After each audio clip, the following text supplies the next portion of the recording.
Baik, seminar Islam Rahmatan lil Alamin dan Town Hall Maqasid Syariah bersama kami di studio pagi ini. Selamat datang dan juga Assalamualaikum Dr. Abdul Rahman Abdullah yang merupakan Timbalan Pengarah IPG Kampus Pendidikan Islam, dan juga bersama kami di studio Tuan Ahmad Munsif Ismail, Pengarah Operasi Akademi Nunji. Gabungan tiga entiti sebenarnya yang akan membawa menyebarluas gagasan Rahmatan lil Alamin dan konsep Maqasid dalam pentadbiran kerajaan. Mungkin on paper begitu kompleks bunyinya, tapi dari segi pengenalan, Doktor, mungkin boleh berikan sikit intro kepada para penonton. Okay, Assalamualaikum warahmatullahi wabarakatuh dan selamat pagi. Pertama saya ingin merakamkan ucapan terima kasihlah kepada Selamat Pagi Malaysia TV1 yang memberi peluang kepada kami mewawarkan seminar Islam Rahmatan lil Alamin dan Town Hall Maqasid Syariah. Seperti mana yang kita tahu, gagasan besar yang ingin dibawa oleh Menteri di Jabatan Perdana Menteri, selaras Islam sebagai agama persekutuan adalah Islam Rahmatan lil Alamin dan juga Maqasid Syariah. Jadi untuk merealisasikan hasrat ini, satu siri seminar Rahmatan lil Alamin itu telah diadakan, dan insya-Allah pada 27 hari bulan Ogos 2019 ini seminar ini akan berlangsung di IPG Kampus Pendidikan Islam yang dianjurkan bersama Pejabat Menteri, Yayasan Dakwah Islamiah Malaysia, Yadim, dan juga Akademik Energy. Okey. Ini julung kali diadakan. Ini julung kali diadakan. Kalau ikutkan siri ini adalah siri yang ke-7. Okay. Namun di peringkat IPG bagi bahan mahasiswa bakal guru, inilah kali yang pertama kerjasama strategik ini dijalankan. Okey, dengan penganjuran seminar ini sudah pasti pada akhirnya kita ingin mendapat satu dapatan ataupun hasil untuk memastikan bahawa bagaimana jalan yang terbaik ataupun cara yang terbaik untuk kita boleh guna pakai dan diamalkan dalam pentadbiran serta pendidikan di kerajaan itu sendiri. Bagi Encik Ahmad pula bagaimana? Kenapa kita perlu lakukan ini dalam waktu yang terdekat ni? Okey, seminar Islam Rahmatan lil Alamin dan Town Hall Maqasid Syariah sebagaimana yang disebut oleh doktor tadi adalah satu siri untuk memperkenalkan gagasan dari Malaysia baru oleh Dr. Mujahid Yusof Rawat di Jabatan Perdana Menteri Hal-Ehwal Agama, yang mana kita nak masyarakat menghayati konsep Islam itu adalah rahmat ataupun rahmat kepada semua, ke seluruh alam. Rahmat untuk semua. Islam ini rahmat untuk semua, dan memperkenalkan satu lagi konsep maqasid syarak, iaitu objektif syarak ataupun tujuan syariah dalam pentadbiran. Yang mana dua unsur ini apabila digabungkan nak menjadikan masyarakat kita ni, rakyat kita ni saling rahmah antara satu sama lain dalam kehidupan bernegara khususnya. Kita sekarang ni, hari ni kita didatangi dengan isu-isu antara kaum, perbalahan antara kaum, perselisihan dan sebagainya, antara berlainan parti sehingga berlaku saling kafir mengkafir. Walhal hanya berbeza parti tapi boleh jadi kafir mengkafir. Apatah lagi berbeza agama, saling caci mencaci dalam media sosial dan sebagainya. Bertitik tolak daripada keadaan yang sangat merunsingkan ini, kami anjurkan satu sesi seminar untuk rakyat kita, masyarakat kita memahami bahawa Islam sebenarnya lah rahmah. Islam adalah sangat menggalakkan kita berkomunikasi, hidup bersama dan duduk dalam keadaan aman damai. Bagaimana? Apakah ada ruang jemputan untuk tetamu yang bukan Islam untuk sama-sama mengikuti apa yang dibentangkan? Okay, sasaran kita pada seminar kali ini sebenarnya adalah semua warga. Semua warga IPG Kampus Pendidikan Islam. Kita ada lebih kurang 800 orang pelajar bersama dengan 200 staf, dan staf kami juga berbagai agama. Ada India, China, dan pelajar kami pun begitu juga.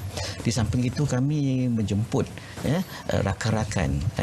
Oleh sebab ini yang pertama di peringkat Institut Pendidikan Guru, kami menjemput jawatan kuasa perwakilan pelajar daripada 4 buah IPG, iaitu IPG Bahasa Antarabangsa, Bahasa Melayu, Ilmu Khas dan juga IPG Teknik. Dan mereka ini merupakan barisan hadapan kepimpinan pelajar yang akan turut serta dalam seminar ini, sebab dalam seminar ini kita akan melancarkan satu yang kita namakan sukarelawan Yadin insya-Allah pada seminar tersebut. Okey, berlangsung selama sehari pada 27 Ogos nanti. Mungkin salah satu perkara yang bakal diangkat sebagai satu topik perbincangan nanti apa dia? Okey, dalam program kita ni kita ada sediakan 3 slot ataupun 3 sesi. Sesi yang pertama iaitu pembentangan Kertas Kerja Islam Rahmatan lil Alamin yang akan disampaikan oleh Ustaz Ali Muda, pegawai tugas-tugas khas di Pejabat Dr. Mujahid Yusof Rawa, yang akan membentangkan tentang bagaimana Islam itu akan menjadi rahmat kepada semua. Maksudnya Islam akan menjadi rahmat sesama manusia yang walaupun berbeza agama, berbeza latar belakang, berbeza sosioekonomi, Islam menjadi rahmat kepada berlainan agama. Islam menjadi rahmat kepada orang yang berdosa. Macam mana Islam ini walaupun dengan orang yang berdosa, Islam rapat dengan mereka. Orang Islam boleh merapati mereka, dan rahmat bagaimana rahmat Islam menjamin kebebasan agama. Itu semua itu akan diulas oleh Ustaz Ali Muda. Slot kedua ialah pembentangan tentang maqasid syariah, aplikasi dan cabaran dalam pentadbiran yang akan disampaikan oleh Dr. Ahmad Badri bin Abdullah, Fellow Penyelidik Institute of Advanced Studies Malaysia. Beliau akan membentangkan tentang bagaimana kita nak merealisasikan maqasid syariah, objektif syarak ataupun tujuan syariah itu dalam pentadbiran. Bagaimana maqasid syariah itu akan menjadi asas kepada pentadbiran kerajaan dan pentadbiran organisasi ataupun jabatan-jabatan kerajaan. Yang akhirnya melahirkan satu pentadbiran yang berasaskan Islam dan boleh diterima oleh masyarakat. Dan akhir sekali, Dr. Mujahid Yusof Rawa, Menteri di Jabatan Perdana Menteri Hal Ehwal Agama, akan menyimpulkan gagasannya dalam Town Hall Maqasid Syariah, di mana Dr. YB Menteri ini akan mengangkat 3 asas utama dalam gagasannya, iaitu Rahmatan lil Alamin, Maqasid Syariah dan Model Malaysia, di mana 3 perkara ini akan menjadi tunjang kepada pentadbiran agama di Malaysia.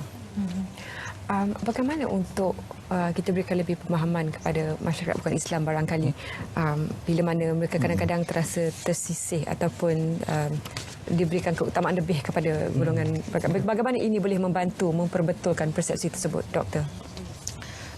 Alhamdulillah kita di Malaysia ini hidup dengan keadaan harmoni sejak kita merdeka, di atas persefahaman antara kaum di Malaysia.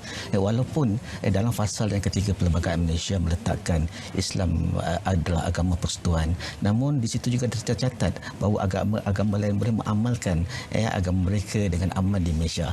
Jadi konsep Islam Rahmatan lil Alamin ini adalah diambil daripada firman Allah Subhanahu Wa Taala dalam surah Al-Anbiya, yang Allah berfirman, wa ma arsalnaka illa rahmatan lil alamin, tidaklah aku mengutuskan engkau wahai Muhammad kecuali memberi rahmat kepada sekalian alam. Kalau kita lihat kepada negara yang pertama yang ditubuhkan, iaitu negara Islam Madinah, di situ bukan sahaja masyarakat Arab yang beragama Islam, tetapi di situ terdapat berbagai-bagai puak kabilah daripada Yahudi, Madinah, Nadir, hidup dengan aman-aman di sana. Jadi konsep Islam Rahmatan lil Alamin ini akan menyerlahkan keadilan Islam dan membawa kemakmuran bukan sahaja kepada Muslim tetapi kepada manusia sejagat. Inilah idea yang gagasan yang ingin dibawa untuk kesejahteraan Malaysia baharu, insya-Allah. Jadi selepas berlangsung acara ini nanti, apakah ada nanti kompilasi ataupun dikumpulkan semua laporan-laporan dan pembentangan tersebut untuk dibentangkan lebih jauh lagi ataupun barangkali diedarkan ataupun dapat diakses oleh masyarakat? Okey, untuk pembentangan-pembentangan ni memang kita sedang dalam proses untuk buat satu buku dan modul untuk rujukan kepada semua pendakwah-pendakwah, penamaan Duta Rahmah dan sesiapa saja yang terlibat dalam menyampaikan Islam kepada masyarakat. Kita tidak mahu lagi Islam ini disampaikan dengan cara yang negatif, tapi dengan cara rahmah, iaitu kasih sayang yang boleh diterima oleh semua golongan, sama ada Islam ataupun bukan Islam itu sendiri. Supaya tidak bila berlaku kemalangan, perkauman juga dibawakan. Apa juga krisis agama juga digunakan. Baik, apapun terima kasih Dr. Abdul Rahman Abdullah, Timbalan Pengarah IPG Kampus Pendidikan Islam, dan juga Tuan Ahmad Munsif Ismail, Pengarah Operasi Akademi Nuji. Itu berkenaan dengan seminar Islam Rahmatan lil Alamin dan juga Town Hall Maqasid Syariah yang akan berlangsung pada 27 Ogos ini. Baik.